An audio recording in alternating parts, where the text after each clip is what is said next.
Bueno, soy John Subinas, doctor de Sociología y Antropología, experto en estudios de opinión pública, y básicamente este proyecto desemboca en eso, un estudio de opinión pública.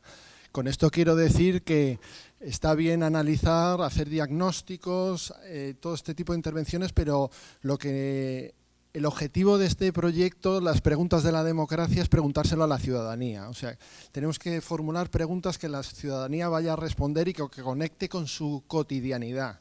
Por eso digo, tengamos eso un poco en la cabeza, porque es importante que se traduzca a elementos reales que vive en la cotidianidad la gente, ¿no?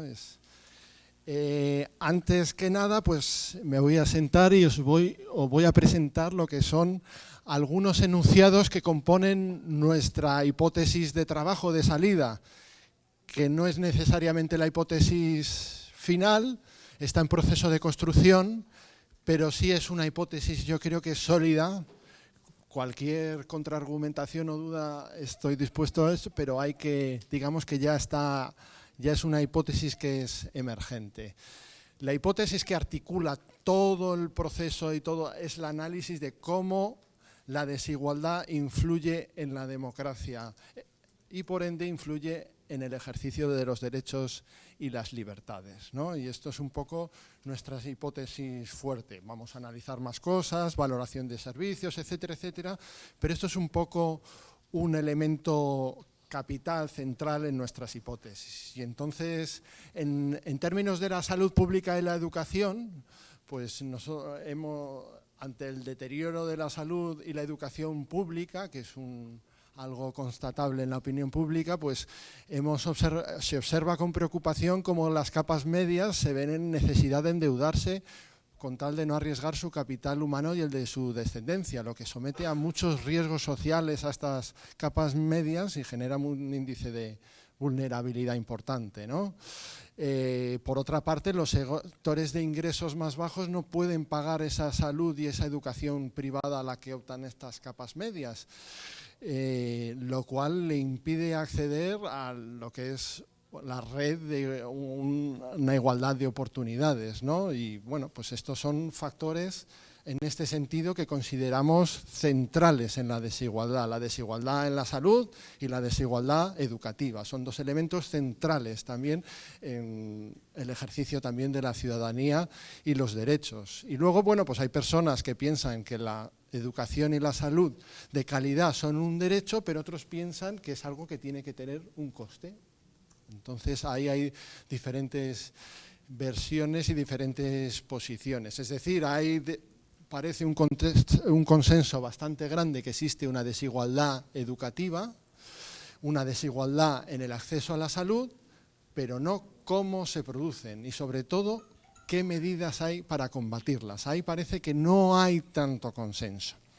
Entonces, una vez presentado lo que son nuestras líneas maestras y nuestro planteamiento sobre la salud y la educación pública, voy a pasar a las ponentes que van a hacer una presentación de unos 15 minutos sobre esta temática y luego pasaremos al debate de la mesa, en el que ruego por favor que las intervenciones sean sustantivas, es decir, que sean lo más cortas posibles y muy directas, ¿no? Y entonces, pues bueno, vamos a empezar con la presentación. Primero empezaremos con la salud y luego pasaremos a la educación. Buenos días, muchas gracias. Yo soy la doctora Arlene Calvo, mi área de trabajo es precisamente salud pública. Tengo un doctorado y una maestría en salud pública y mi énfasis es educación para la salud, prevención. Ante todo le pido disculpas a los médicos que estoy viendo por aquí presentes porque voy a empezar con unos conceptos bastante básicos, pero la idea es llegarle a la población en general con estos temas. Me pidieron que hablara de la situación de salud de Panamá, voy a hacerlo y luego mencionaré algunas problemáticas que observamos. Están relacionadas al tema de desigualdad, definitivamente, y a educación, y esto cómo impacta la salud de las personas. Ante todo, ¿qué es salud? La Organización Mundial de la Salud describe el término como un estado de completo bienestar físico, mental, ambiental y social y no solamente la ausencia de afecciones o enfermedades. Entonces, partiendo de esta definición, tenemos un sistema que se enfoca más que nada en tratamiento, en temas curativos, sin embargo, no en ese tema de bienestar, que incluye el bienestar social y ambiental. Es un derecho humano fundamental y es algo que definitivamente debemos brindarle a todas las personas, al ser este un derecho humano. El sistema de salud de Panamá está estructurado en, el sistema público en dos áreas paralelas que son el Ministerio de Salud, que además de ofrecer el 40% de los servicios de salud, también es el rector de la salud en Panamá, y la Caja de Seguro Social, que ofrece el 60% de los servicios de salud. El Ministerio de Salud tiene un enfoque más en prevención y la Caja de Seguro Social más en tratamiento. Existen dentro de lo que es salud pública lo que llamamos determinantes sociales y esto realmente impacta mucho la salud de las personas y se define como las circunstancias en que las personas nacen, crecen, viven, trabajan y envejecen, incluido el mismo sistema de salud. Entonces, ¿cómo estas determinantes sociales afectan la salud de las personas? Dentro de eso incluimos el tema de pobreza. En Panamá, aproximadamente 23% de los panameños viven en pobreza y esto afecta a su salud. La desigualdad, siendo Panamá uno de los países más desiguales de la región, cómo esto impacta la salud pública de las personas. Y definitivamente el sexo y también género de las personas. Y esto es clave porque vemos, por ejemplo, ahora les voy a hablar de la mortalidad, pero los hombres mueren en accidentes o actos de violencia más que las mujeres, sin embargo las mujeres estamos expuestas a más actos de femicidio, obviamente. Y dentro de esto también del tema de sexo, las mujeres viven más años, aproximadamente unos 80 años de edad, mientras que los hombres viven como hasta los 70 años, 70 y algo, pero las mujeres entonces al vivir más tiempo también estamos expuestas a mayor pobreza y eso impacta nuestra salud. Así que estos son todos temas que de alguna manera están relacionados. En cuanto a morbilidad, que se refiere a las enfermedades como tal, tenemos, y esto es para los datos más actualizados, son del 2016 a nivel nacional, que las enfermedades más frecuentes son rinofaringitis aguda, que es el resfriado común, y tenemos aproximadamente unos 350.000 casos al año. Estos son los que están documentados, seguido por gastroenteritis y colitis, hipertensión primaria, infección de las vías urinarias y obesidad. Entonces son temas que realmente no se ven como tan serios. Sin embargo, los niños siguen sufriendo de enfermedades respiratorias y gastrointestinales. Ahora, cuando hablamos de mortalidad, que se refiere a los fallecimientos, a las muertes, los tumores malignos continúan siendo la primera causa de muerte. Esto aunado a enfermedades cardiovasculares. Y de las 5 principales causas de muerte en Panamá, 4 son enfermedades no transmisibles. Dentro de las primeras causas, ya mencioné que son cáncer, pero dentro de los cánceres entonces tenemos cáncer de próstata en los hombres, cáncer de mama y cervicuterino en las mujeres, seguido por cáncer de estómago, de colon y de pulmón. Entonces estas son todas enfermedades que de alguna manera u otra también están relacionadas a estilos de vida. La segunda causa de muerte luego de cáncer son enfermedades cerebrovasculares, seguido por violencia. Esto incluye accidentes, suicidios, femicidios, enfermedades isquémicas del corazón y diabetes mellitus. Esas son las primeras causas de muerte, pero sí quería mencionar que la 8ª causa de muerte es el SIDA. No voy a hablar mucho de esta enfermedad, la doctora María Eugenia lo va a hacer, pero sí quería mencionarlo porque es algo que sí nos está afectando mucho como país, junto con las infecciones de transmisión sexual. En los niños la mortalidad, la primera causa de muerte es neumonías, seguido por malformaciones congénitas, diarrea y gastroenteritis infecciosas, enfermedades respiratorias, y todos estos están de alguna manera u otra relacionados a desnutrición. Panamá está viviendo una transición epidemiológica. Esto lo estoy escuchando desde hace 15 años, pero es algo que sí estamos viviendo. ¿Qué pasa? En Panamá tenemos aún muchas de estas enfermedades infecciosas y enfermedades tropicales como Chagas, leishmaniasis, este tipo de enfermedades, pero ya les mencioné que la primera causa de muerte son enfermedades no transmisibles. Entonces tenemos estas enfermedades infecciosas que siguen siendo, tomando la mayor carga de nuestro día a día. Incluso en investigación científica nos estamos enfocando más en estos temas de infecciones, enfermedades transmisibles, enfermedades tropicales del área propias de la región. Sin embargo, las primeras causas de muerte son cáncer o enfermedades cardiovasculares. ¿Qué problemas yo veo dentro del tema de salud pública? Tenemos el tema de desigualdad, y desigualdad se puede definir de muchas maneras. Ya les hablé de pobreza, pero también tenemos desigualdad de regiones urbanas versus rurales, de las comarcas indígenas que están muy afectadas por todas estas enfermedades que ya les mencioné, y la verdad es que seguir muriendo por una diarrea común no puede ser, ¿no?, en un país como Panamá. Tenemos las infecciones de transmisión sexual, tenemos la duplicación de servicios, ya les hablé un poco de cómo está estructurado el sistema de salud pública. Les decía que seguimos con este enfoque de enfermedades infecciosas, incluso en la investigación científica. Sin embargo, tenemos que la población panameña está envejeciendo. Tenemos aquí una experta en envejecimiento que puede hablar de eso ahora en la discusión. ¿Y qué pasa? Que seguimos con estas muertes de los niños por diarrea, pero también tenemos una población que está envejeciendo y está creciendo esta estructura de la población. Salud mental se ha convertido en un problema en Panamá, a lo mejor siempre estuvo, pero no lo hablábamos y ahora lo estamos hablando más y está más presente. Otro de los problemas en salud pública, y esto me imagino que aplica para muchas de las áreas que vamos a estar conversando hoy, es que los datos a los cuales tenemos acceso, que nos pudiesen ayudar a tomar decisiones de salud pública, no son recientes y no son del todo transparentes. Entonces, esto afecta la toma de decisiones de políticas públicas, de adjudicar los recursos, de la oferta de servicios, y muchas veces los recursos son inapropiados o son mal dirigidos precisamente porque no sabemos cuál es la evidencia para el uso. Otros problemas es que hay ciertos temas que no se manejan como si fueran temas de salud pública, por ejemplo, el embarazo en adolescentes, que es algo que está afectando a nuestro país.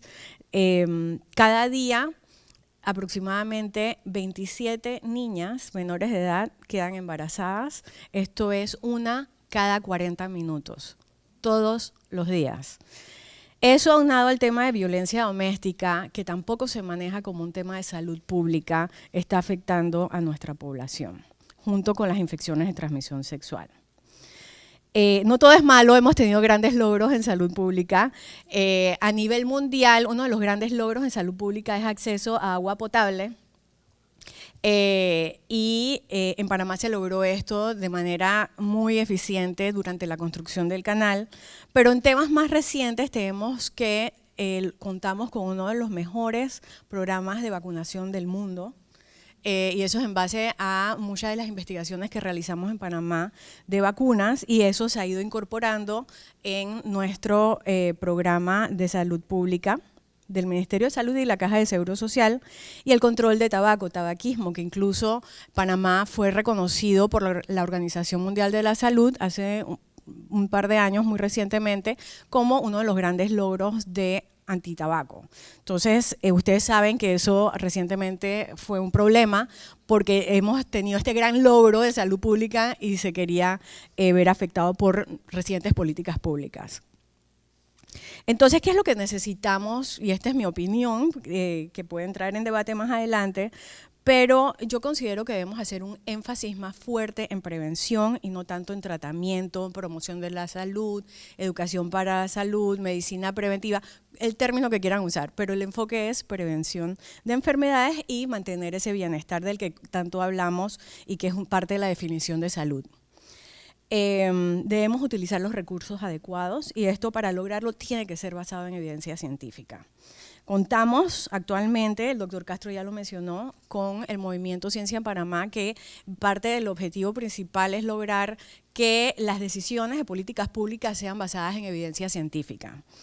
Pero ya sabiendo que cáncer es una de las principales causas de muerte, tenemos otro movimiento que se llama Cancer Task Force, que ha tratado de reunir a todas las instituciones públicas de salud y privadas para fortalecer la investigación en cáncer en nuestro país. Porque actualmente, desafortunadamente, también el énfasis es mayormente en tratamiento más que investigación, prevención, o control o diagnóstico temprano. La transparencia, especialmente en los datos, es algo que es una necesidad básica y de hecho es uno de los mandatos de transparencia internacional y es algo que debemos fortalecer. Me encantaría como investigadora poder entrar a internet y ver todos estos números en una página web y en base a eso poder generar investigación más dirigida a las necesidades locales y reales de nuestro país. Necesitamos más voluntad política, ya les di el ejemplo del tabaquismo, necesitamos la voluntad política para lograr una mejor salud de las personas. Existen planes nacionales de salud, realmente existe mucho, pero no se está ejecutando del todo. Y bueno, finalmente, manejar los temas que son de salud pública como salud pública. Ya les mencioné embarazo en adolescentes, violencia doméstica. Generalmente se tratan como temas más de moralidad, temas de valores y cosas así, pero realmente son temas de salud pública que impactan la economía del país y las decisiones que se toman. Y dentro de todo, lo que encapsula todo esto, y vamos a hablarlo más adelante, es educación. La prevención, las decisiones que tomamos para nuestra salud a nivel individual y de comunidad y de población están basados en la información que tenemos, que tiene que estar basada en evidencia y siguiendo los intereses de la ciudadanía para aprender sobre salud. Entonces, con esto cierro mi análisis. Bueno, muchas gracias, muy interesante. Había un segundo punto que trataba, que yo quiero enfatizar una cosa que me resultaría muy interesante que si pudiéramos debatir. Hablaba la licenciada del acceso a salud, pero yo me pregunto si también podemos hablar de un acceso a salud en función de los diferentes grupos sociales. Es decir, ¿hay una epidemiología social? Yo en mis trabajos que hice de salud en Panamá sí me lo encontré.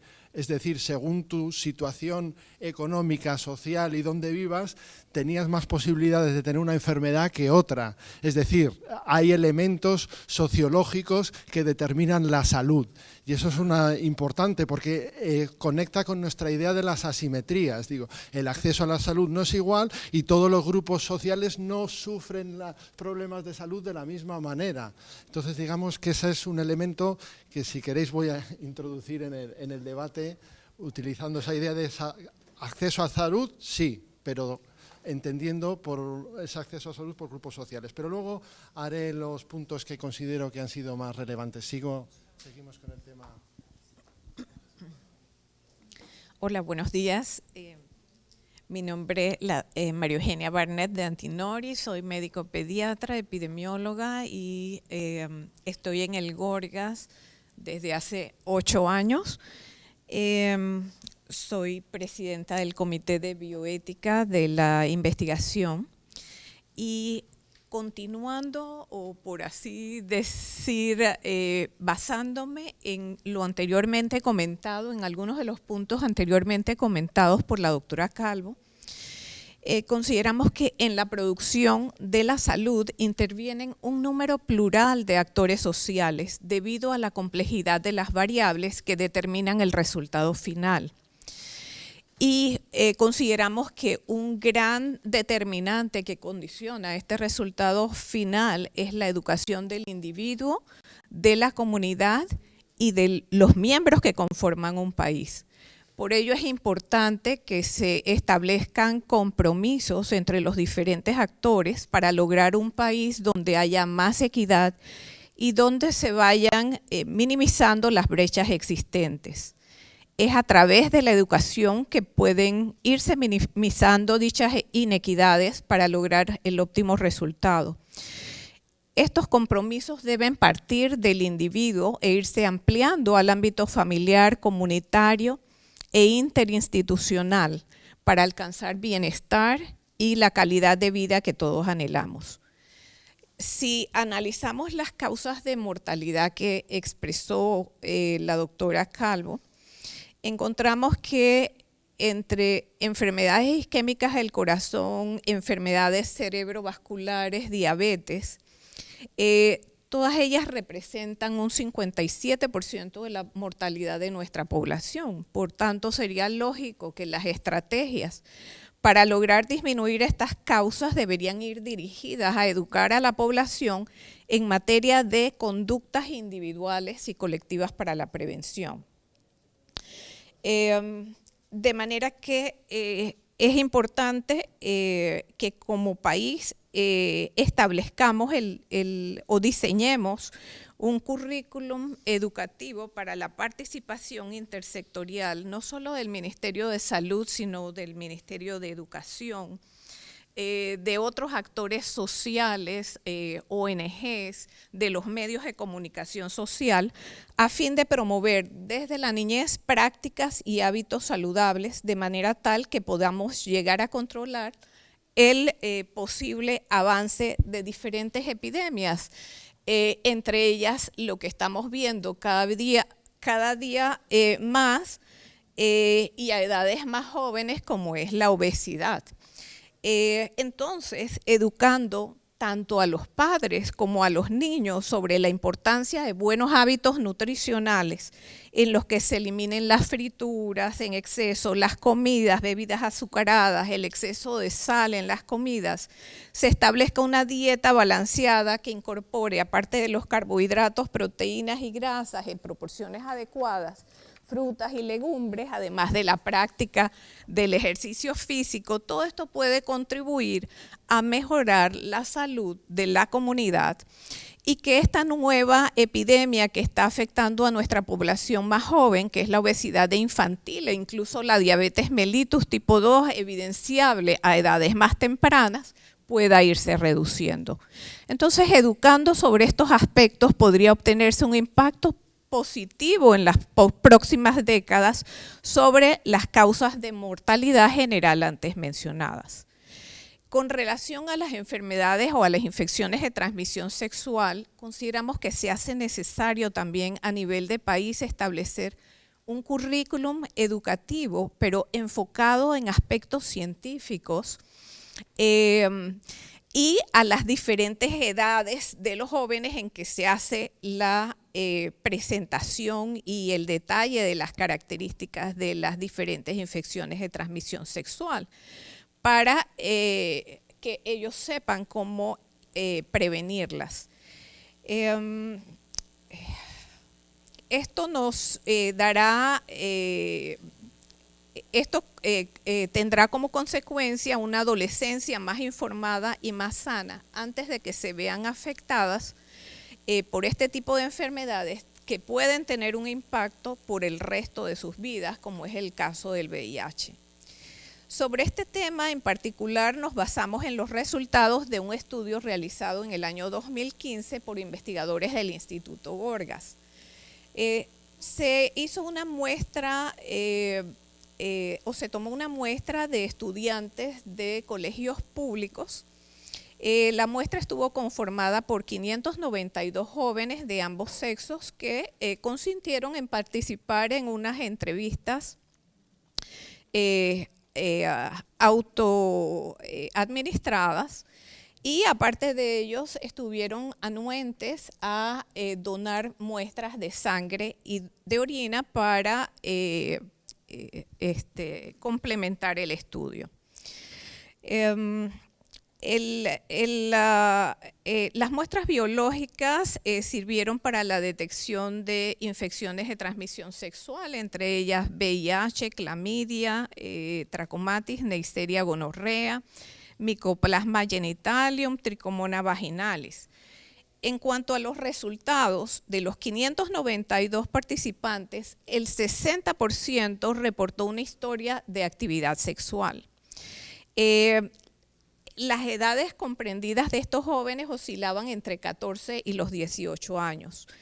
El 24% de ellos resultó positivo por al menos una infección de transmisión sexual. En cuanto a las infecciones, estas fueron más comunes entre las participantes de sexo femenino. Comparando a aquellos que no tuvieron infecciones de transmisión sexual, los que tuvieron al menos una infección reportaron haber tenido 3 o más compañeros sexuales en su vida o haber tenido vida sexual activa en ese momento.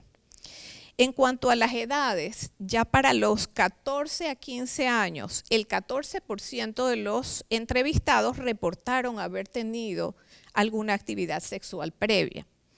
El 22% de los jóvenes de 16 años, el 24% de los de 17 y el 39% de los jóvenes de 18 años reportaron haber tenido alguna actividad sexual.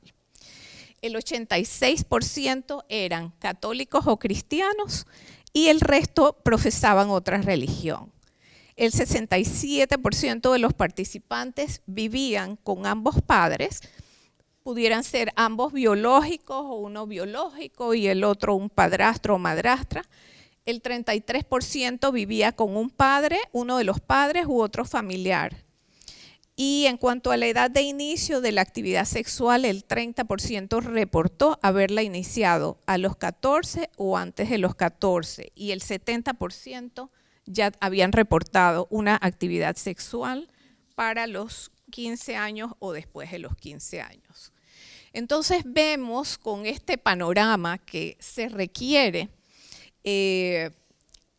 dar una educación, incluirla en el currículum educativo para prevenir muchas de las infecciones que vemos cada día más crecientes en nuestra sociedad, como es el caso del VIH.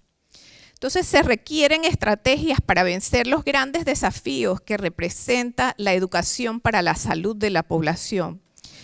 Y dichas estrategias deben delinearse al amparo del Ministerio de Salud como rector de las políticas de salud, pero con el concurso y participación multisectorial que incluye, como dijimos ya, al Ministerio de Educación, los medios de comunicación social, la participación individual, familiar, comunitaria.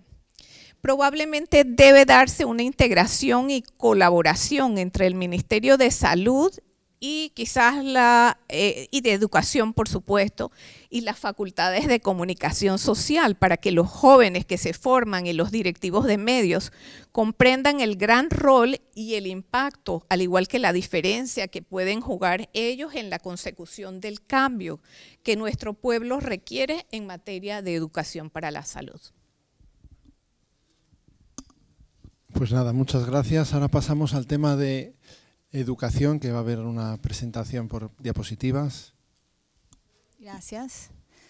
Yo soy Nadia de León, docente y antropóloga y doctora en educación, el Centro de Investigación Educativa que está en INDICASAT. Les voy a hacer un poquito una presentación que algunos de ustedes han visto, pero en un estado de la educación, dónde estamos, cuáles son los retos que se está haciendo, y le he agregado un poquito de pensar qué sabemos y qué no sabemos y qué podríamos pensar preguntar en esta encuesta. ¿Podemos avanzar? Entonces, primero unos datos de cuáles son los desafíos en la tormenta en que nos encontramos. Adelante.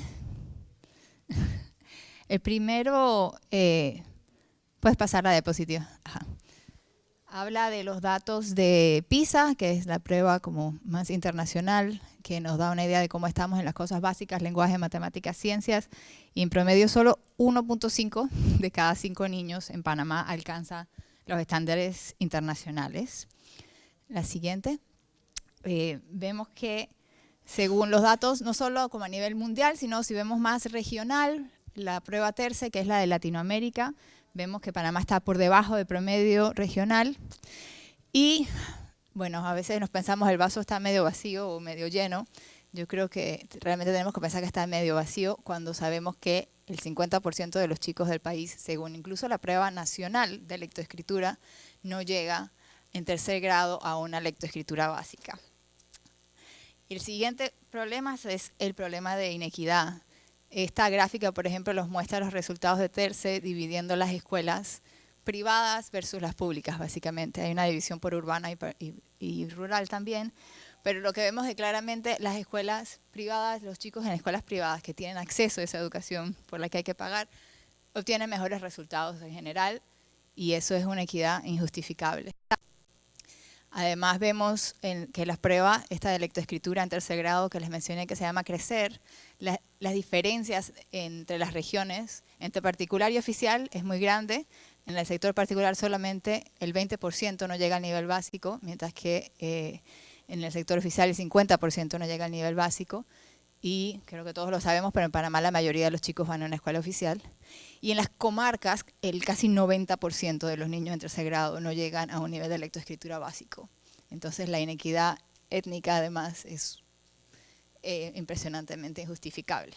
En la siguiente vemos un dato que para mí es crudo y fuerte, saber que apenas entre los chicos de edad de educación secundaria media, de los últimos 3 años de la educación, apenas tenemos una cobertura del 58%. O sea que 4 o más de cada 10 jóvenes entre los 16, 17, 18 años no está en la escuela. El nivel de cobertura es muy bajo, es bajo también en primer ciclo, es bajo en educación inicial, en el acceso a la educación de los más chiquititos también.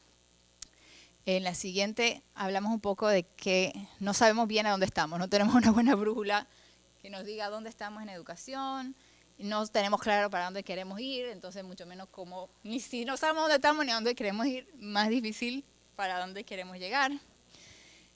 Y esto se relaciona un poco a esta gráfica, estos son datos de los documentos de inscripción al Concurso Nacional por la Excelencia Educativa, en la que vemos los temas de los que hablan más las escuelas, cuando les preguntamos qué consideran ellos que es una educación de calidad y cómo llegar ahí. Se habla mucho de actividades adicionales, se habla mucho de infraestructura, y esto refleja lo que se habla en la sociedad también, ¿no?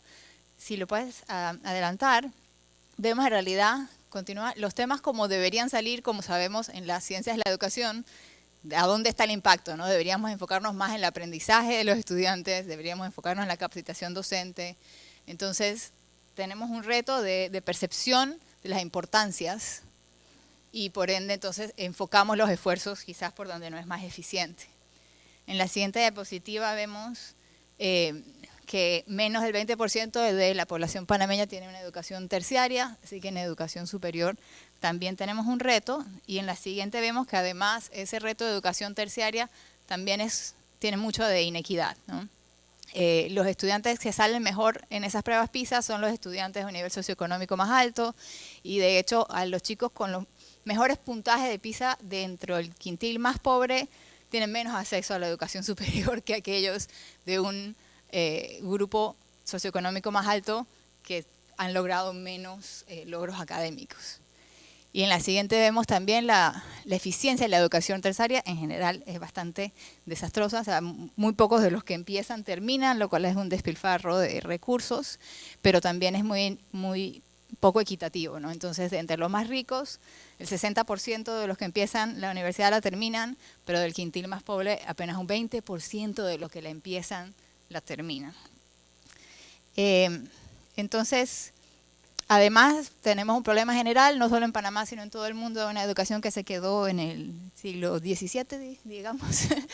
Esta es una pila de tareas de un niño de segundo grado en un par de meses, que en su mayoría son llenas en el blanco. O sea, pedagógicamente además estamos muy atrasados y tenemos un problema de recursos humanos. Es difícil para una sociedad con un problema de educación tener el recurso humano especializado en educación para salir del hueco, ¿no? Entonces ahí hay un problema.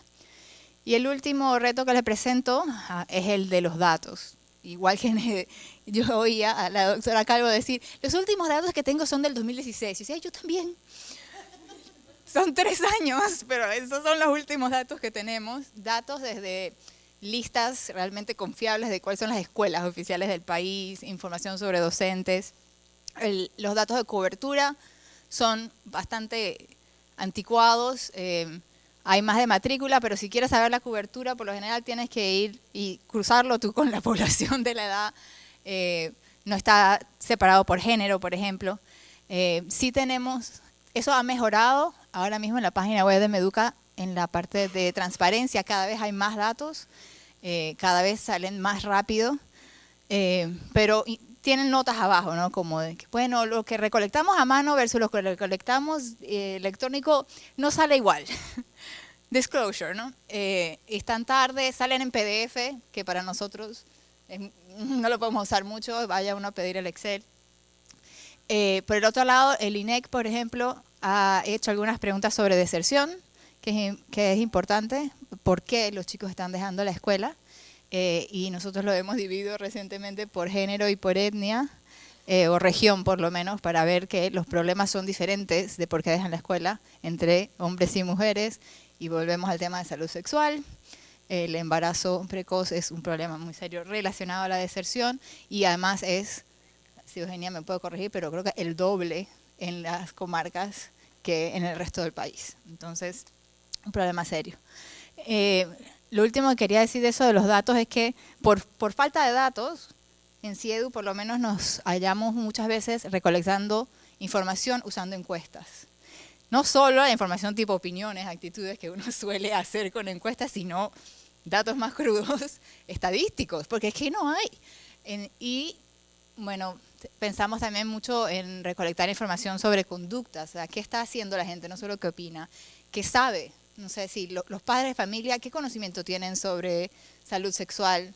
Si dependemos de que ellos eduquen en eso a los hijos, por ejemplo. Y una cosa que dejo abierta, y no sé qué tan alineado ya está para los próximos días, es si las preguntas que pondremos han de ser solo más bien de opiniones, actitudes, o también podrían ser de conocimientos y prácticas, cosas que la gente hace, ¿no?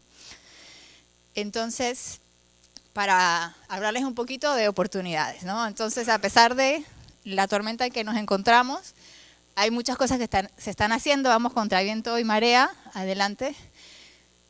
Tratamos de no ahogarnos en un vaso de agua, y aquí hay algunas de las cosas que están sucediendo y las cosas que sabemos. Este estudio que mira los factores asociados a las pruebas de TERCE nos da claves importantes, y la más esperanzadora quizás es que cuando, a pesar de que vemos que el índice socioeconómico y cultural de la familia es el factor que más impacto tiene, cuanto más grande el cuadrado, más impacto en los puntajes de los chicos, y eso es súper triste, porque vemos en dónde vives, en dónde naciste, tiene tanto impacto.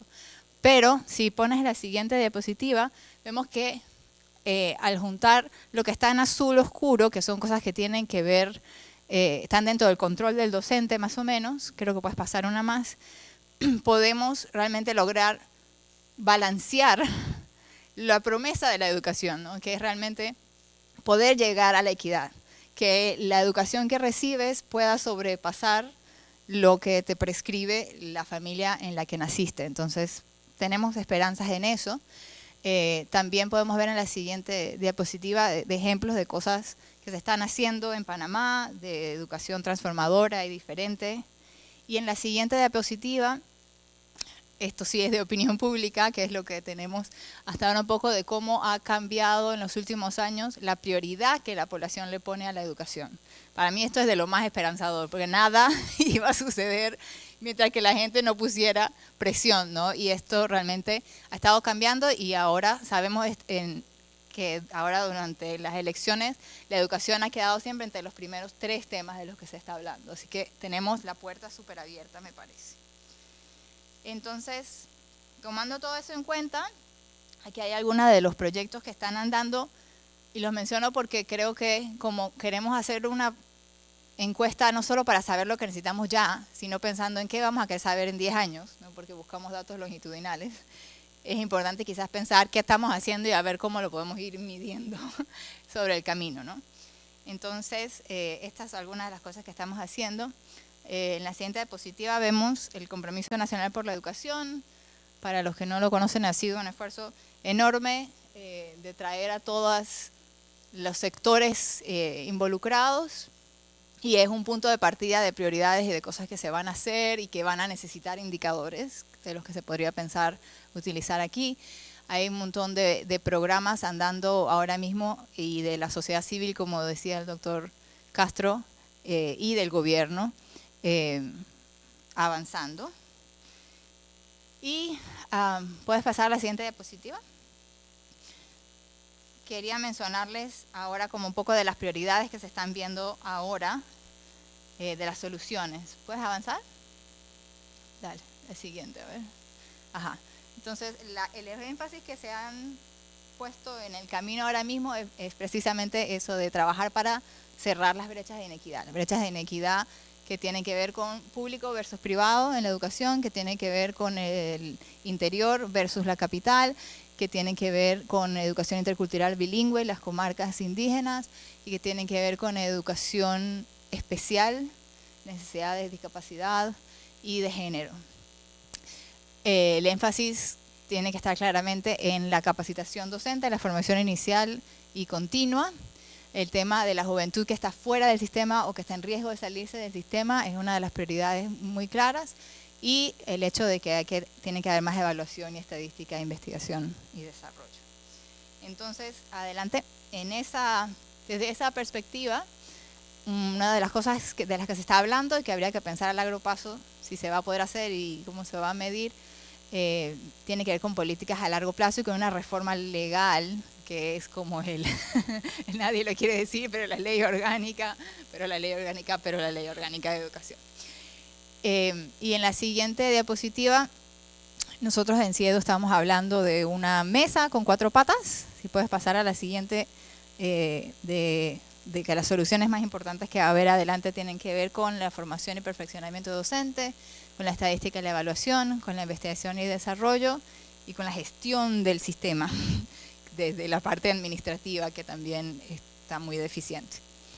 Entonces, en la última que les quería presentar es entonces preguntas que se me ocurren ir pensando, tomando todo esto en cuenta. Tenía estas 2 cuando llegué, agregué un par más ahora que ustedes hablaron. Uno es la percepción de la calidad de la educación. Hace como 5 años hubo una encuesta que le preguntaba a las personas qué pensaban, cómo estaba la educación en el país, y el 75% de las personas dijo que está muy bien, no hay ningún problema.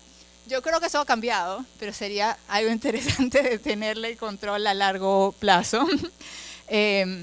Lo otro es que cuando vemos la revolución de educación que han funcionado, como las de Singapur, las de Finlandia, se habla mucho de que lo que hay que hacer es aumentar el prestigio de la carrera docente, el aumento que se ha dado en los salarios, que es una política pública importante recientemente, se supone que va a ir hacia allá. Entonces se me ocurrían preguntas como preguntar a los chicos qué quieren estudiar, que es algo que se hace en PISA, preguntar a los padres, ¿qué quieres que tus hijos estudien? A ver cuántos dicen docente versus médico o ingeniero, o más específicamente, ¿no? ¿Qué pensarías si tu hijo quiere ser maestro? Porque cuando yo pregunto eso, mucha gente se queda, no, por favor. Aparte de esas 2 cosas, hablando hasta ahora se me ocurre cosas que tienen que ver con la educación y la movilidad social, o por lo menos con salir de la pobreza. Si estamos hablando de educación para solucionar la inequidad, preguntas que tengan que ver con ingresos versus nivel de educación intergeneracional, tus papás, tus abuelos, no sé, y llevarlo longitudinal. Otra cosa es opiniones sobre educación como derecho, como planteabas al principio. Y se está hablando mucho de posibles medidas público-privadas, de escuelas charter, esas cosas por las que va todo el mundo. Sería interesante quizás tener un termómetro de las opiniones sobre esas partes. Opiniones sobre educación moral y cómo se cruza con salud pública, salud sexual. Eso es un tema muy importante y muy caliente en el país. Quizás se podrían hacer preguntas respecto a eso.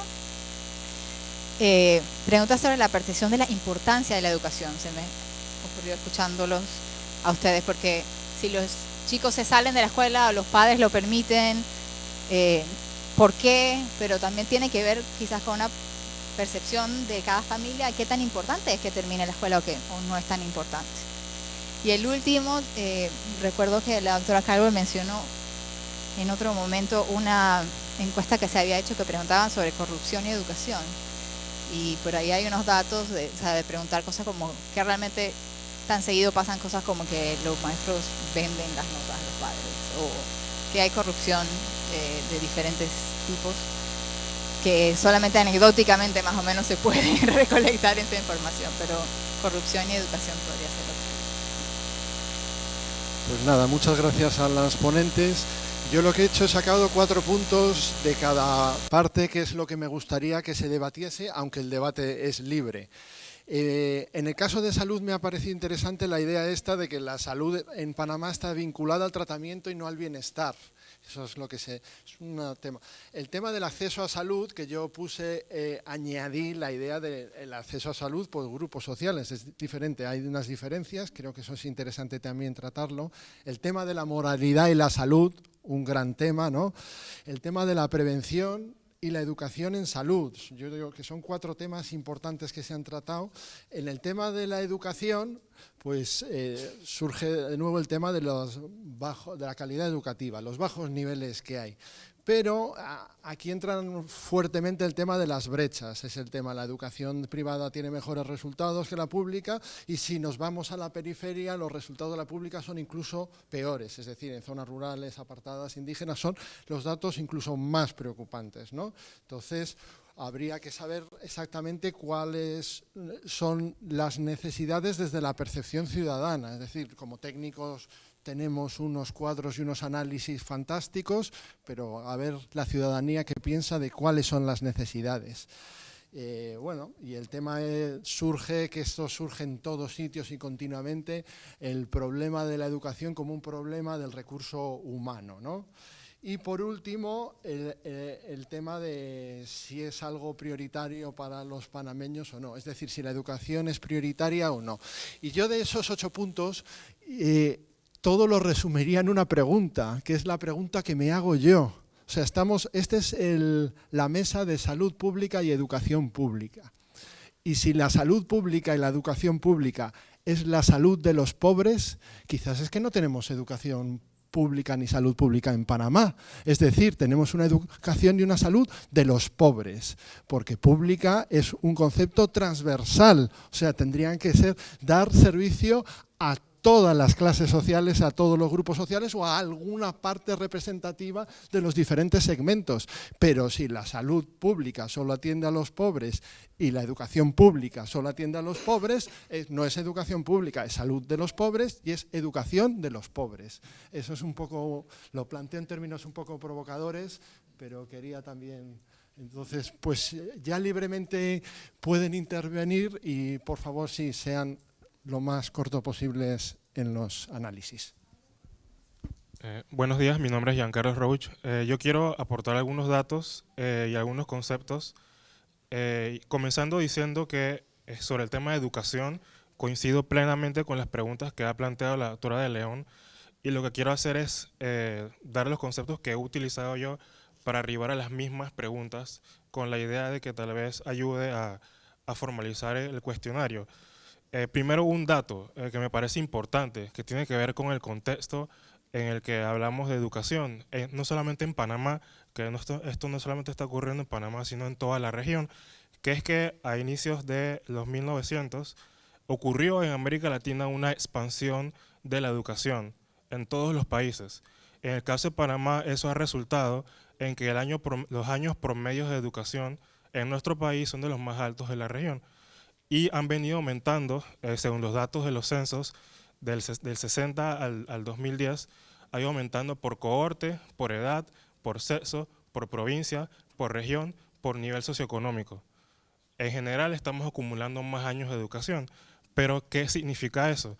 Allí me parece que el esfuerzo de entender la relación entre la desigualdad en la sociedad y en la educación es importante. Y ahora sí aterrizando, yo dividiría los temas en dos grandes bloques. Primero, cómo el sistema educativo reproduce o produce las desigualdades que existen en la sociedad, y allí entrarían los temas del acceso. Yo sería un poco más preciso en el tema de condicionar el acceso al costo de la educación, creo que un concepto que serviría sería entender los distintos circuitos escolares, las distintas formas como las personas llegan a tener ese nivel educativo. Creo que las preguntas que planteó la doctora de León sobre la calidad de la percepción son fundamentales, porque me parece que habría que tener más evidencia sobre cómo los padres de familia eligen la escuela donde sus hijos van. Y creo que estos circuitos escolares van más allá de si la escuela es urbana, es rural, es pública o es privada, porque incluso dentro de las escuelas particulares existen grandes diferencias. O sea, en el acceso, entender la relación entre el nivel socioeconómico y cómo se elige la escuela y cómo se forman esos circuitos escolares me parece fundamental.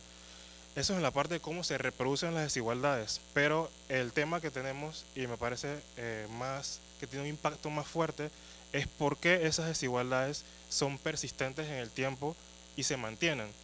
Lo que mencionaba sobre que en general en Panamá la educación ha aumentado, allí es donde entran los estudios de movilidad educativa, que me parece también fundamental entender cómo se relaciona el nivel educativo de una persona con el estatus socioeconómico.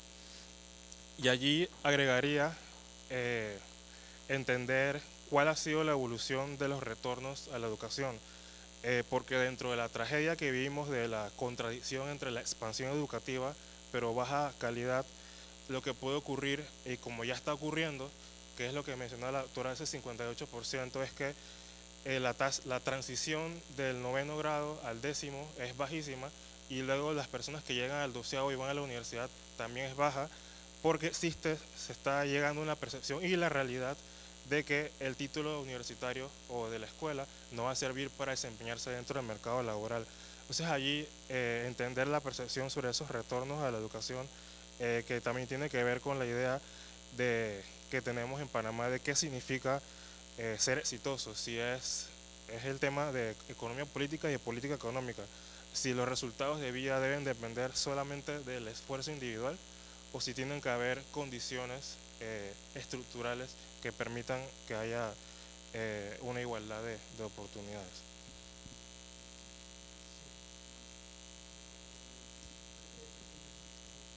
Muy buenos días, gracias por la invitación. Mi nombre es Eddie Cabrera, soy epidemiólogo.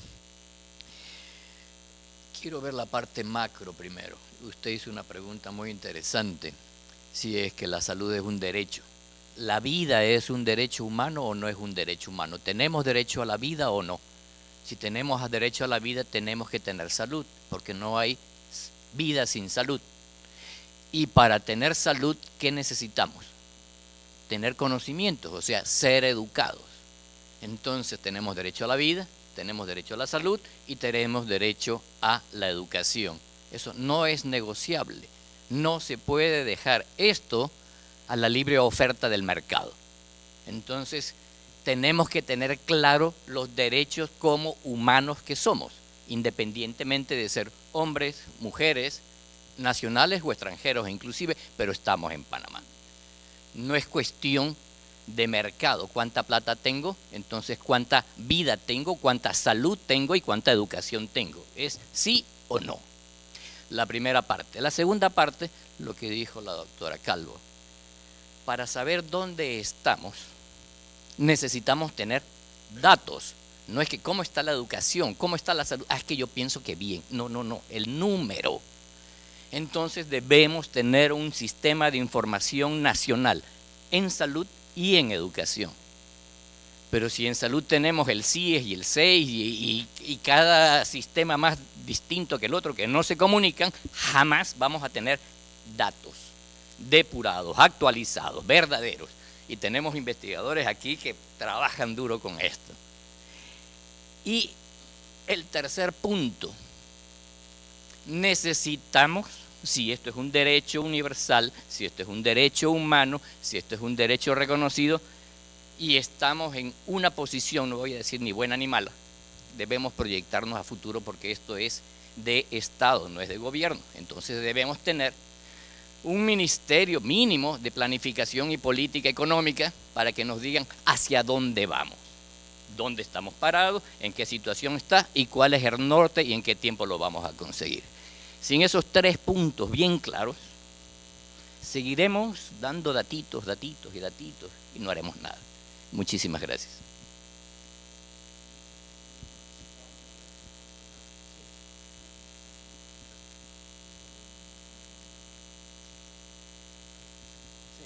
Doctor Claudio Betts, soy diplomático de la Carta Global de Salud Pública de la Federación Mundial, presidente saliente de la Sociedad Panameña de Salud Pública. Creo que las preguntas que formuló el compañero creo que realmente deben abordarse con datos. Cuando se plantea el tema de tratamiento versus bienestar, el último informe de Contralor sobre el gasto en el área social hace mención de que en salud se ha gastado 1.4 billones de dólares, y en el párrafo que describe esto se menciona que esto se utilizó para el censo de salud, básicamente detección y tratamiento de enfermedades crónicas, en el tratamiento por lo menos en la atención a 5 millones de consultas. Somos 4 millones de habitantes, eso nos da más de una consulta por habitante si todos fuéramos al médico. También en la construcción de instalaciones, y luego mencionan otros. Llamé a la contaduría inmediatamente cuando leí esto y pregunté, ¿me pueden dar esos datos desglosados? Y estoy esperando hasta la fecha. Probablemente creo que está difícil que nos lo den, pero eso obviamente refleja, o sea, que yo pienso que con 1.4 billones de dólares nosotros bien aplicados podríamos tener una salud por lo menos bien mejor que la que tenemos, nuestros indicadores que reflejen nuestros indicadores. Por otro lado, también tenemos que tener en cuenta que nosotros somos el país con la peor distribución de los impuestos. O sea, nosotros, de hecho, nuestra justicia tributaria está entre las peores, entre las 10 peores del mundo. Panama Ports no paga un centavo de impuestos y se sacan seguramente miles de millones de dólares. Las mineras no pagan impuestos sin mencionar el daño que están dejando atrás de la contaminación de nuestros acuíferos y de todo lo que se refiere a esto. Y entonces, y ni hablar el tema de la idea de que las enfermedades crónicas son una enfermedad de los ricos. Un estudio hecho por el doctor Mota, que aquí está presente, sobre la diabetes, mostró que la mortalidad precoz por diabetes, la provincia que tiene la más alta tasa de mortalidad precoz, o sea, menores de 50 años, es Bocas del Toro. Y cuando asocia esa mortalidad con determinantes biológicos y luego con determinantes sociales, se encuentra que esa mortalidad está asociada no a determinantes biológicos, sino a determinantes sociales, que es básicamente desempleo, bajos escolaridad y desempleo. Entonces, eso, o sea, para hablar un poco sobre el tema de la primera pregunta sobre o sea, nuestro enfoque realmente está, nosotros, o sea, no tenemos absolutamente nada para bebidas azucaradas, por ejemplo, a nivel de políticas públicas, que es directamente relacionado con la diabetes y que le está pegando de forma muy diferenciada a las poblaciones más pobres, porque son las que tienen acceso al costo barato de estas bebidas azucaradas y comida chatarra. Vamos ahora un poco al aspecto de acceso. Se habla de que, bueno, se mencionó aquí que tenemos el mejor programa de inmunización, de vacunación. Tenemos en realidad la más amplia gama de biológicos en nuestro programa, pero nuestras coberturas de vacunación están desde 2000, esto fue 2010, nosotros teníamos de los 77 distritos, había solamente 7 de los 77 tenían coberturas por debajo del 90%. Ya para el 2004, ese número pasó a ser 64 de los 77 distritos con coberturas menores de 90%.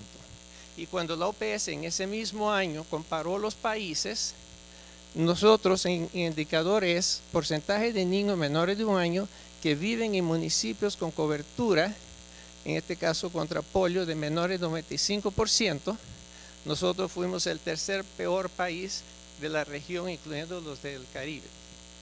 Estábamos peor que Haití, estábamos peor que Bolivia, etcétera, etcétera. Bueno, eso indica, entonces, y en el informe de 2017 de la cobertura de vacunación, que por cierto todavía no tenemos la de 2018, por lo menos yo no lo he visto, aquí están los distritos que tienen las más bajas coberturas en Panamá.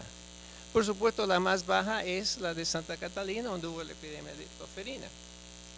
Pero luego le sigue Bocas del Toro con 50.8%, Pedací en Los Santos con 52%, y así vamos, y llegamos inclusive a que, por ejemplo, Chepo está con 71%, tenemos a Arraiján con 76%, tenemos Veraguas con 77%, o sea, realmente tenemos un serio problema a nivel de acceso. Y si tomamos eso en términos de indicadores ya de impacto, yo creo que el más llamativo es la mortalidad por enfermedad diarreica. En la comarca 9, la tasa de 50 muertes por 100,000 habitantes versus Herrera con 2.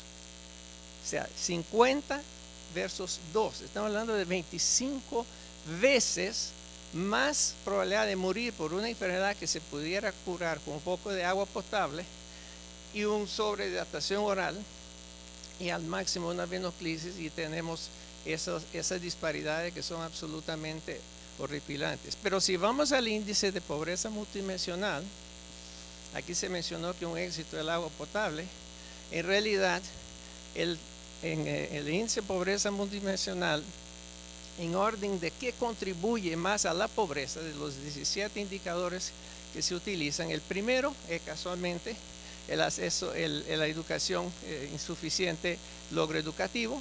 El segundo es la precariedad del trabajo, y el tercero es acceso a agua potable.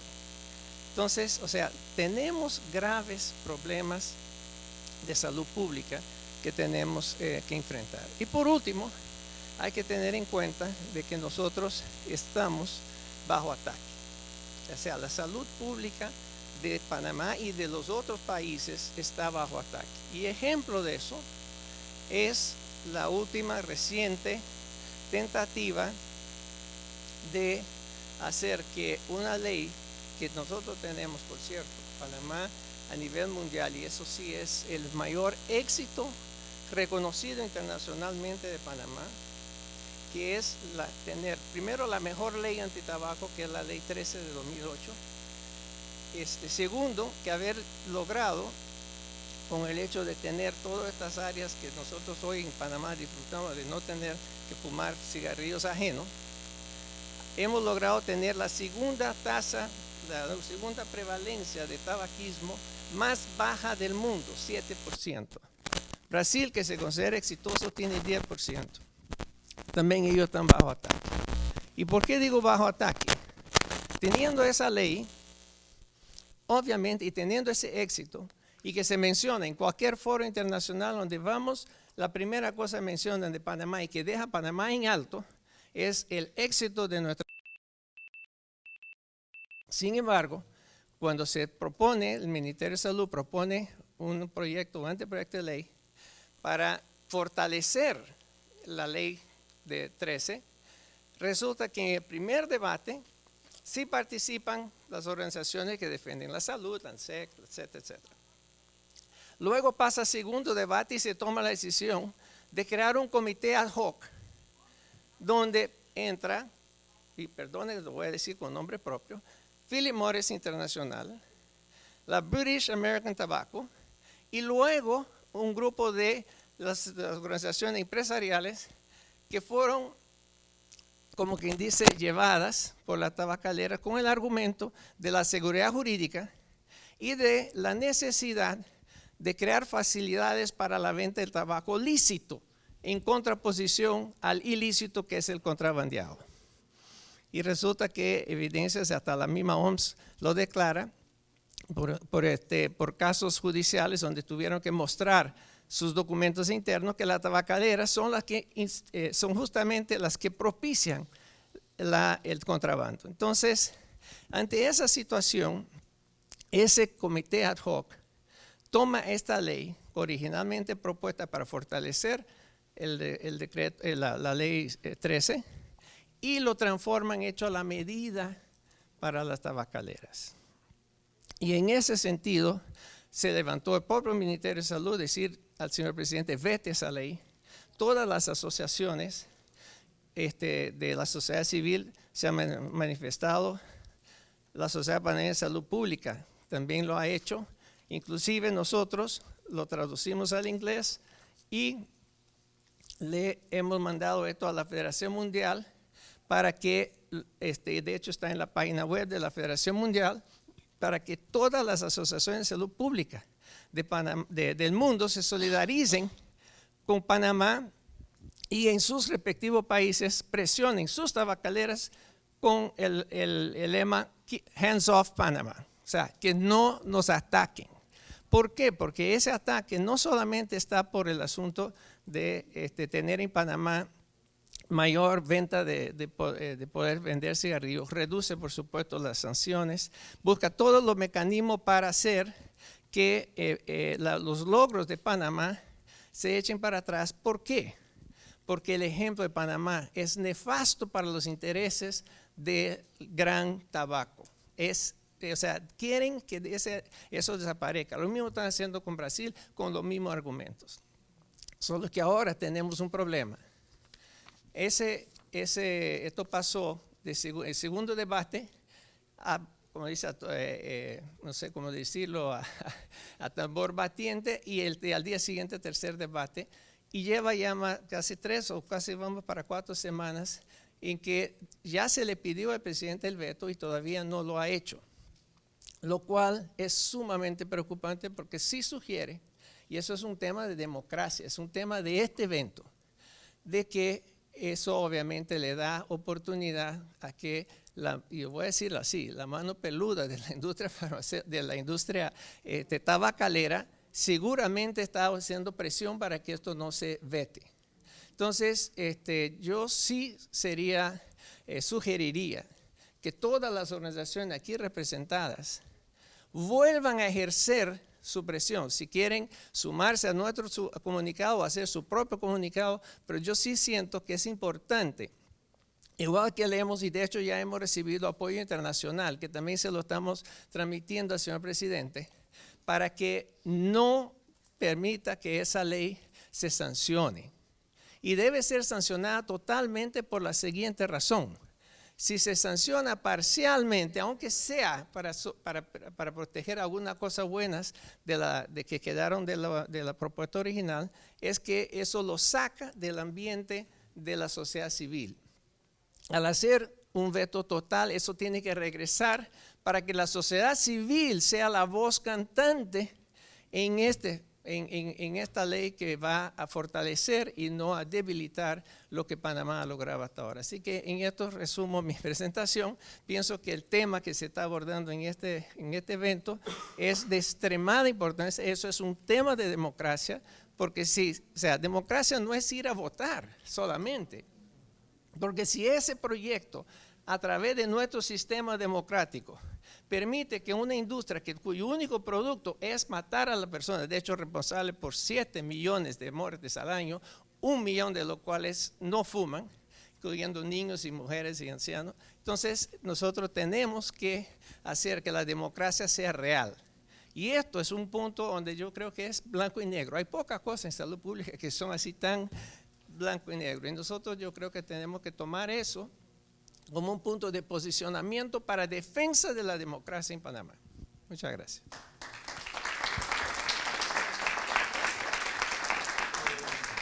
¿Alguien más quiere intervenir? ¿Alguna palabra más? Sí. Sobre el tema de la educación, por supuesto tendemos con justa razón a concentrarnos mucho en la educación básica. pero esto es parte de un sistema, ¿no? La educación es parte de un sistema donde tal vez estos mensajes que estamos recibiendo de que la educación no tiene valor viene de otros lugares, no de afuera. Entonces sí sería interesante, en lo posible, yo sé que eso complica cualquier encuesta, empezar a ver el tema de la percepción de la educación también fuera de la escuela, en la universidad, por ejemplo. En la universidad en Panamá ocurre un fenómeno un poco más complejo, porque la universidad privada no es mejor que la pública. Y eso pasa en muchos lados, ¿no? Pero mucha gente con pocos recursos va a la privada y no a la pública, por razones de que aunque la privada es gratuita, no puedes trabajar, porque tienes que estar. La pública, perdón, es gratuita, no puedes trabajar, entonces hay universidades privadas con fines de lucro, que es lo que facilitan mucho el tema, entonces hay gente que prefiere pagar, y entonces paradójicamente el mito de que la educación privada es mejor que la pública, que no se aplica a la educación superior, está funcionando ahí, porque entonces me dice gente, yo no le pude dar la educación privada a mi hijo en la secundaria, pero ahora sí le estoy pagando la universidad privada, y yo digo, eso es como lo que no debes hacer, ¿no? Entonces, pero bueno, ¿de dónde viene eso? Creo que el problema del conocimiento en Panamá y en Latinoamérica en general, pero en Panamá es más profundo, la poca valoración del conocimiento. Y lo ves en muchas cosas. Como decía, inviertes menos en educación per cápita que otros países de misma riqueza, y eso es Latinoamérica, no solo Panamá. Inviertes mucho menos en investigación y desarrollo, por consiguiente el valor que le das al conocimiento se nota que ahí está tu plata, no es lo que dices, sino lo que haces. Las empresas educan mucho menos a sus empleados a nivel mundial. O sea, Panamá es una de las cosas que se destaca malamente, y lo ves en muchos, en los cuestionarios del WEF, en los cuestionarios de innovación que hacemos nosotros.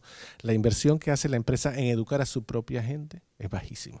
Entonces, como que hay pareciera que hay un problema del valor social del conocimiento en el país. Y cómo se explica, cómo se entiende eso y cómo se analiza eso es interesante. Y cuánto porcentaje de la gente que sale de la escuela dice, porque a mí no me paga estudiar. O sea, no siento que me da valor. Entonces, ¿cómo evaluar eso? Así que este es un problema, creo que podrías identificar en la sociedad en otros aspectos que hacen, que te pueden indicar que tal vez el tema del conocimiento no está tan valorado como pensamos, o por lo menos como decimos que los valoramos. Y entonces sería interesante investigar eso para entender dónde atacar esos cuellos de botella.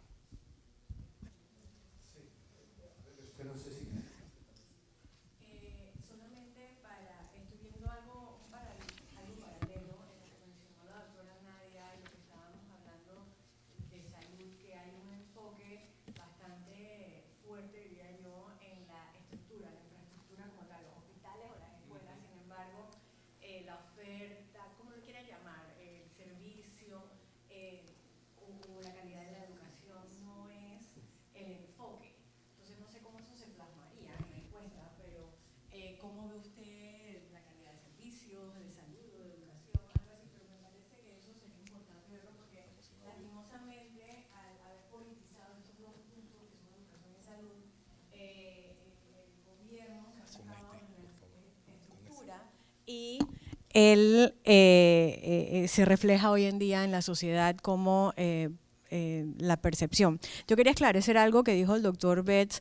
Yo no quise decir que todo Panamá tiene acceso a agua potable. Lo que dije fue que una de las grandes contribuciones a nivel mundial de salud pública es acceso a agua potable. En Panamá históricamente se logró a través de, en la época de la construcción del canal. Sin embargo, también mencioné que las áreas rurales son muy distintas a las urbanas, y eso se refleja en el agua potable, incluso en áreas muy cercanas a la ciudad. En 24 de diciembre, por ejemplo, están conectadas las casas, pero no les llega el agua. Entonces, eso es algo que se ve, igual que estábamos hablando de las comarcas, y eso se refleja en el acceso a vacunación o a servicios de salud. Les mencioné que los niños están muriendo de diarreas, y las comarcas son áreas que realmente hay que prestarle atención.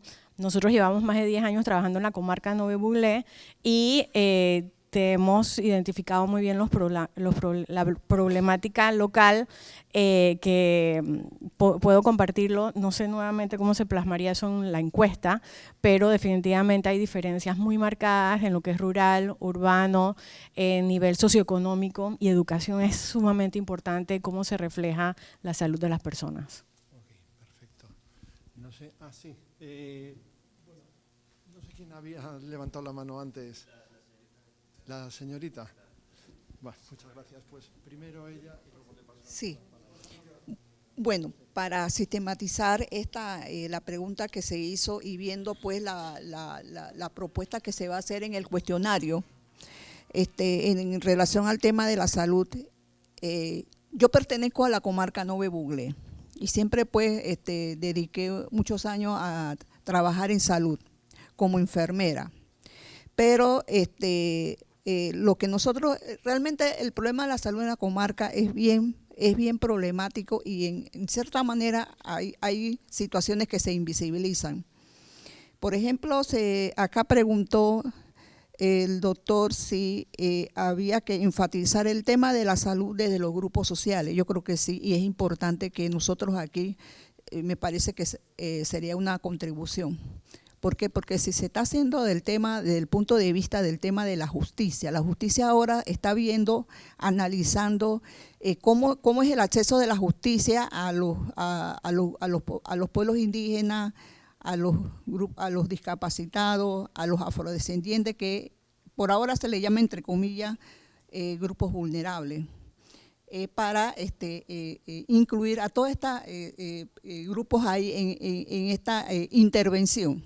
Ahora no lo vamos a hacer en el tema de la salud, que es vital, esencial.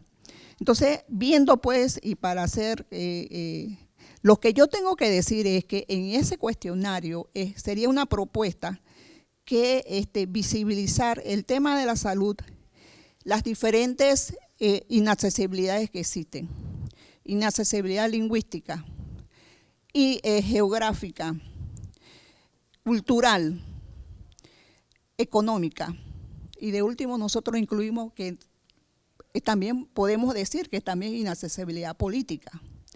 De que cómo es todas estas inaccesibilidades realmente son un verdadero obstáculo que no lo es para los no indígenas.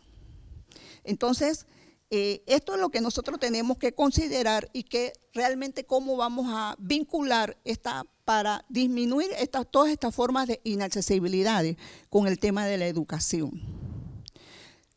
Fíjese que por ahí una estadística que sobre el último diagnóstico que hizo el PNUD dice que de cada 3 estudiantes, una es mujer.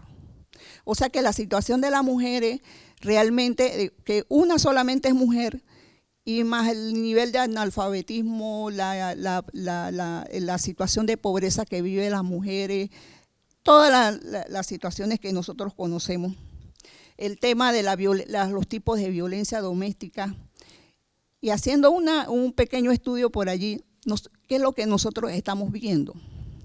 Que el tema de la prevención de la salud, de muchas de estas situaciones se pudieron haber evitado.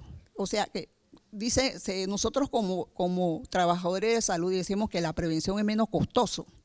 Entonces quiere decir, cómo estamos viendo esta salud, en este caso de los Nove Buglé, aunado al tema el tema de la educación. Sí, sea indígena, afrodescendiente, sea quien sea, no tiene formación educativa, difícilmente ella va a ver la importancia de acudir a los diferentes centros de atención de salud o prevenir cualquier forma de violencia o de enfermedad. No lo va a hacer porque no sabe. Entonces, si las instituciones rectoras llamadas a atender ese puente con esos grupos de población no lo hacen, entonces vamos a tener los mismos resultados y nosotros vamos a ver siempre los índices con los mejores progresos, que el progreso va realmente a permear en el país y van a decir que Panamá está ubicado en las mejores posiciones estadísticas de acuerdo a la materia que se está estudiando. Pero si usted escudriña más realmente a las poblaciones vulnerables de esos países, la realidad es otra. Entonces eso es lo que nosotros tenemos que ver en relación, ¿cómo lo vamos a plasmar? Hay que verlo desde el punto de vista de la educación de los grupos vulnerables, afrodescendientes, discapacitados, los pueblos indígenas. Hay que visibilizarlo para poder extraer realmente todas esas formas de violencia, de desinformación, de la falta de la salud, de todas esas necesidades de la población, porque el tender el puente no va a corresponder a nosotros. Esta mesa, este foro, el país y las instituciones rectoras que están llamadas a realmente a ver cómo va a invertir los recursos, cuáles van a ser esas políticas públicas en educación, en salud, en lo que tenga que ver para realmente llegar a esas poblaciones, porque esas poblaciones que no tienen educación, que es la base de esto, ellos no van a venir a buscar nada, porque el tema de la interculturalidad para ellos es un obstáculo, igual que para nosotros, pero ellos lo desconocen. ¿Por qué? Porque no conocen sus derechos. Entonces ese trabajo es importante, es vital incluir en ese cuestionario cómo lo vamos a hacer y visibilizar toda esa forma para que darle, como dice, un aporte, una contribución de tal manera que tendamos ese puente con esos grupos vulnerables. Nos queda un cuarto de hora, 20 minutos, así que, por favor. Buen día. No, porque viene el siguiente. Buen día, María Heller, de Senacit. Yo lo que quería, retomando lo que decía Víctor sobre cómo se percibe la importancia de la educación en la prueba PISA, una de las preguntas que se hace como preguntas de contexto, se le pregunta a los estudiantes cómo valoran la educación que reciben, y los estudiantes de Panamá fueron los que menos consideran, o sea, la menor valoración, ¿no? La menor importancia en todos los países de América Latina la tuvo Panamá. Los jóvenes de Panamá no consideran que la educación sea importante. Y también me parece que deberíamos plantearnos si los maestros, si los profesores consideran que la educación es importante. A veces yo trabajo en educación y a veces siento que ellos no se dan cuenta lo importante que es la educación. Lo importante que es enseñarle a leer y analizar lo que leen a los estudiantes, ¿no? Entonces, volviendo a lo que dijo Nadia, la clave, por lo menos la clave hasta ahora, puede ser que dentro de 50 años la clave sea distinta, pero hasta ahora la clave son los docentes. Y nosotros todavía no hemos descubierto cómo hacer para tener a las mejores personas en el sistema educativo, ¿no? El aumento salarial posiblemente ayude a que haya más gente, mejores estudiantes de secundaria que decidan estudiar educación. De hecho, hay mayor cantidad de gente en los últimos años que se está notando en carreras de educación, también estudiando física, química, biología y matemática, o sea, pensando en que pueden ser profesores con una mejor salida. Sin embargo, ¿cuál es el perfil de docente que queremos? ¿Cómo lo medimos a ese perfil? Eso es lo que está, digamos, el que está dando clase, ¿cumple con el perfil que nosotros esperamos como sociedad? Evaluamos a los estudiantes, ya Nadia mostró también los datos de tercer grado, hemos hecho otras evaluaciones, pero no conocemos los resultados. Entonces ahí tenemos unos temas, ¿no?, que fortalecer, el tema del sistema de evaluación, que todos sabemos que es importante, pero todavía no hay suficiente presión social para decir nosotros queremos saber los resultados. El Ministerio de Educación también tiene un sistema que se llama CIACE, que le va a ayudar a que conozcamos en tiempo real, digamos, cuántos estudiantes están yendo a la escuela, cuáles son las notas. Sin embargo, hay una oposición de los docentes de cargar esa data, por lo cual, como dice Nadia, tienen los datos de papel, tienen los de electrónicos, nada coincide porque el ministerio como ministerio no logra recibir de sus propias escuelas la cantidad de estudiantes que tienen y si van a la escuela. Tenemos teóricamente 180 días, tratando de llegar hasta 200 días de clase, y les aseguro que si vamos a las escuelas vemos que eso no sucede. Porque otra vez vuelvo, pensamos que es importante la educación o no, ¿no? No hay 200 días de clase aunque digamos que hay. Y de ese tiempo, los días que hay, ¿cuánto tiempo de verdad es productivo lo que se hace en el salón de clase? Así que hay una serie de temas que ver, ¿no?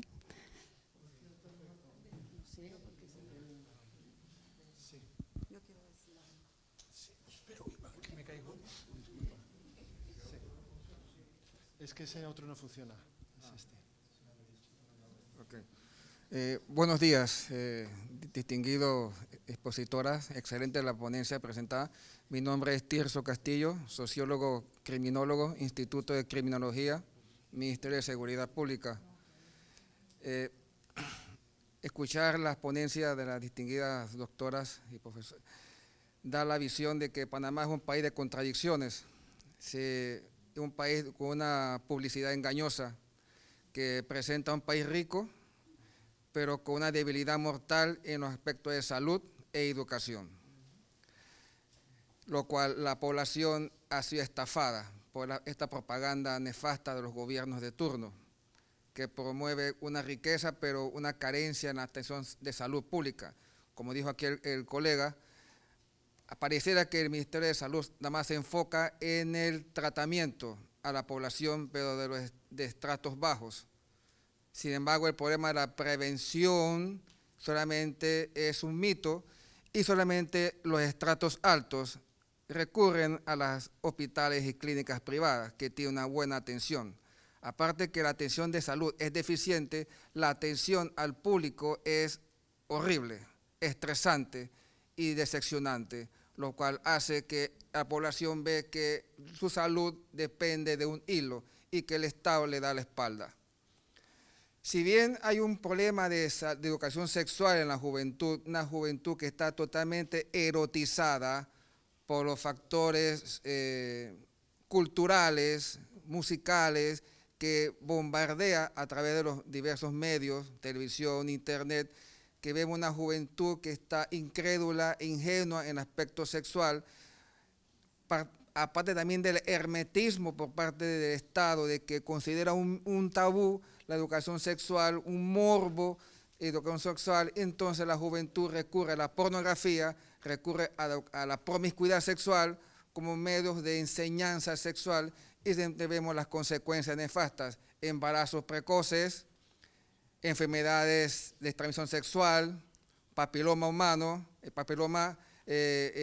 herpes uterino y también lo mortal, el HIV-Sida, que golpea a la juventud heterosexual, porque ese mito de que solamente ya a los homosexuales ya no es así. Eso era en la década del 80, década del 90. Ahora, los principales afectados de la transmisión del HIV-Sida son hombres heterosexuales, lo cual denota que pecan de ser bisexuales o promiscuos sexuales.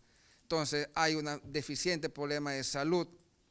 De los embarazos en la niñez, las estadísticas o las pocas estadísticas que muestra el Ministerio de Educación ocultan miles de niños que desertan de las escuelas producto de la deficiencia económica y por enfermedades. Y estos niños entonces generalmente pueden caer en la violencia de otro problema de salud pública, que es la violencia. La violencia es un problema también de salud pública. Aquí no tocaron el tema de las drogas. Aquí hay un serio problema de consumo de drogas. Lo que es la marihuana, el crispy y la cocaína que golpea a la juventud.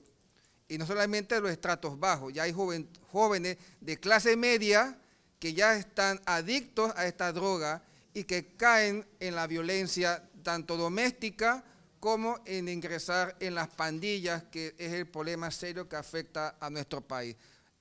La violencia en Panamá es un problema serio de salud pública y eso hay que tenerlo muy en cuenta. Gracias.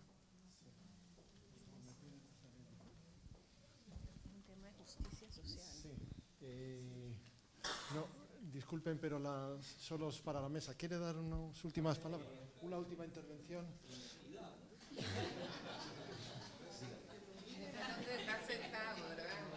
Lo mío va a ser corto, muy corto. Jorge Mota de Senacid. A mí me parece que uno de los grandes problemas que tenemos es la falta de granularidad de los datos, la falta de datos.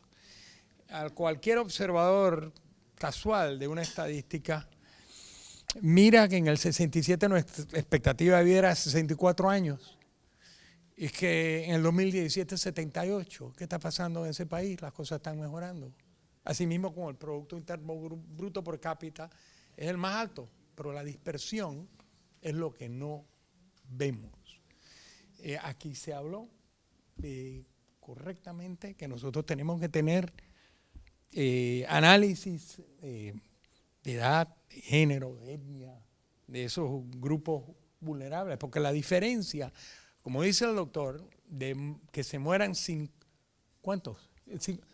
50 a 2. Bueno, déjeme decirle una cosa, que nosotros estudiamos enfermedad congénita. Y en el grupo de que nosotros, el grupo de enfermedad congénita severa, generalmente enfermedad cianótica, si dividíamos la República de Panamá en dos, indígenas, originarios y otros, la mortalidad en el primer año a un indígena es 50%.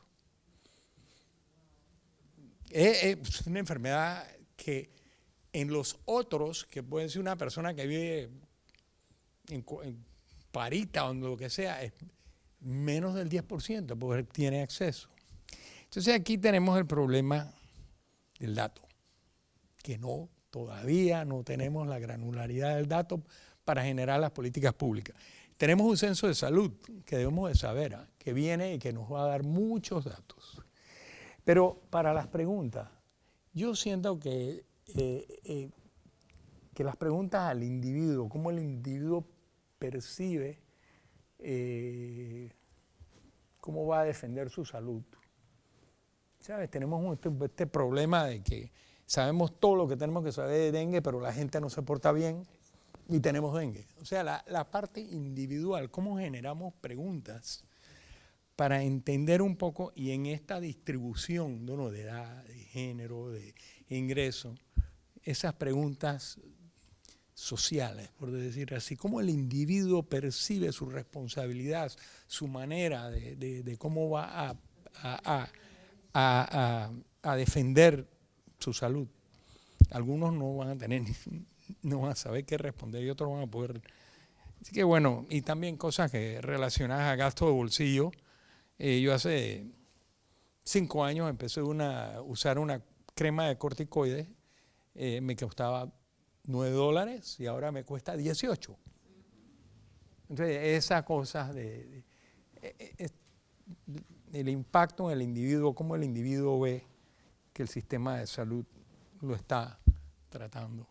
Sería muy interesante para las preguntas que ustedes van a hacer, que deben ser diferentes a aquellas que se hacen en el censo de salud. Deberían de enterarse de qué es lo que el censo está preguntando. Yo lo único, pedirles disculpas, pero la dinámica que se ha creado era que hablasen solo los intervinientes en la mesa por temas de disponibilidad de tiempo y de espacio. No nos han dado más tiempo. Muchas gracias. Yo había echado para atrás, dejado que otra. Sí. Bueno, soy la doctora Carmen Carrington, miembro de la Sociedad Panameña de Salud Pública. Además, fui parte de la Mesa del Diálogo, del Diagnóstico de Salud. Mesa del Diálogo que se hizo por un movimiento muy grande de más de 50,000 personas en la calle que produjo la formación de la Mesa del Diálogo, que se escribe el libro blanco y que hoy la CAN promueve. Yo quiero abordar un asunto de concepción. Hablamos del sistema de salud como los hospitales, las enfermeras, las infraestructuras, los medicamentos, pero eso no es salud. Salud es educación, vivienda, trabajo, alimentación, aire que respiramos. Eso es salud. Y esos son los reales promotores y productores de salud. El tener acceso a una buena vivienda, a un buen alimento. Y esto difícilmente lo controla el individuo. Lo controla toda la infraestructura que le llamamos determinantes de salud.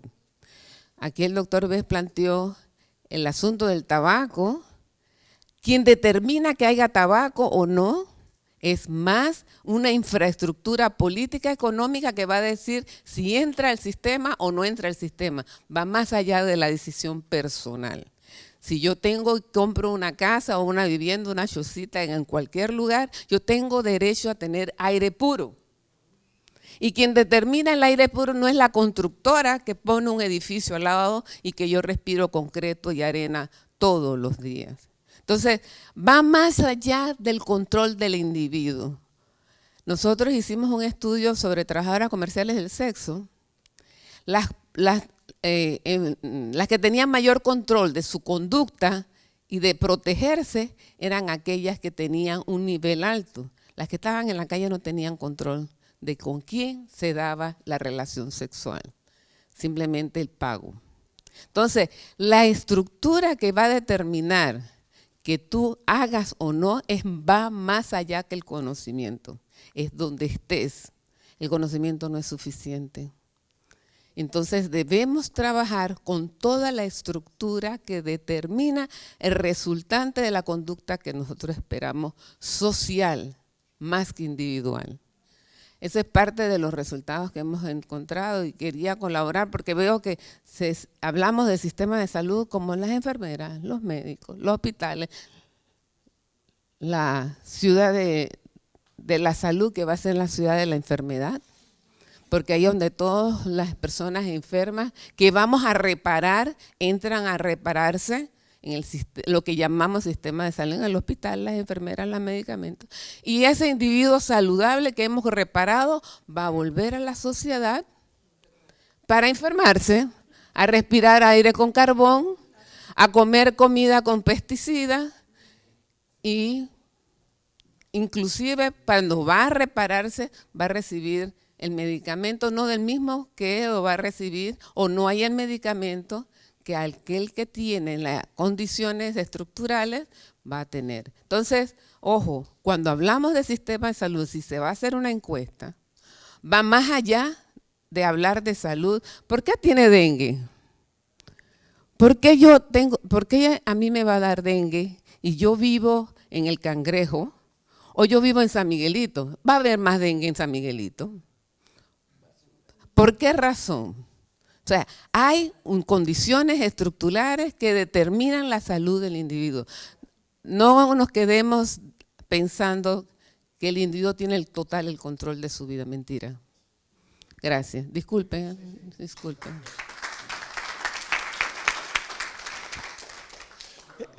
Bueno, doctora, recogemos la petición, pero yo soy sociólogo, antropólogo, digo, el factor estructural, no tengan ningún miedo, que lo voy a tener en cuenta. Es parte de... Agradezco mucho su ayuda. Ahora, a modo de epílogo, yo quería decir cuáles considero que han sido los 5 elementos centrales del debate y voy a dejar rápidamente a las ponencias que hagan un análisis muy sustantivo y muy rápido.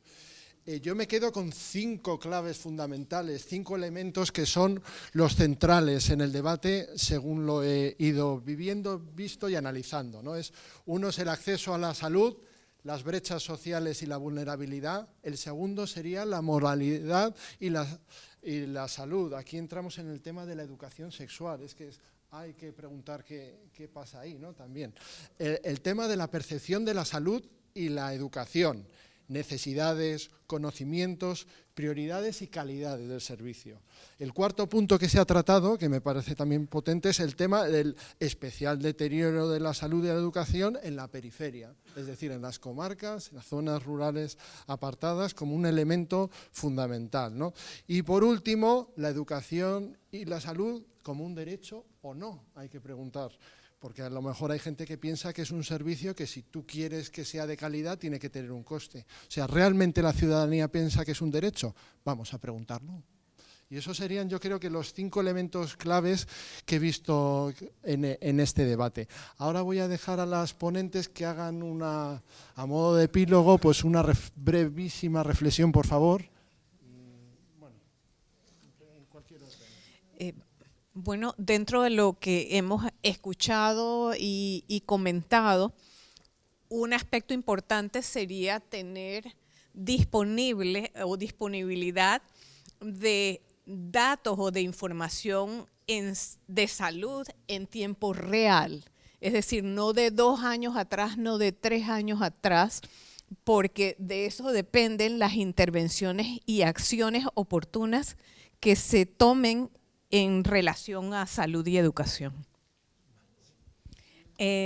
Dentro de salud pública hay un término que es el de justicia social y es lo que estamos viendo con este intercambio tanto en educación como en salud, y es ver cómo podemos tratar de disminuir esa brecha, esa desigualdad que estamos viviendo en Panamá, teniendo como base esta información que vamos a estar generando y ver cómo se pueden tomar decisiones adecuadas en base a eso.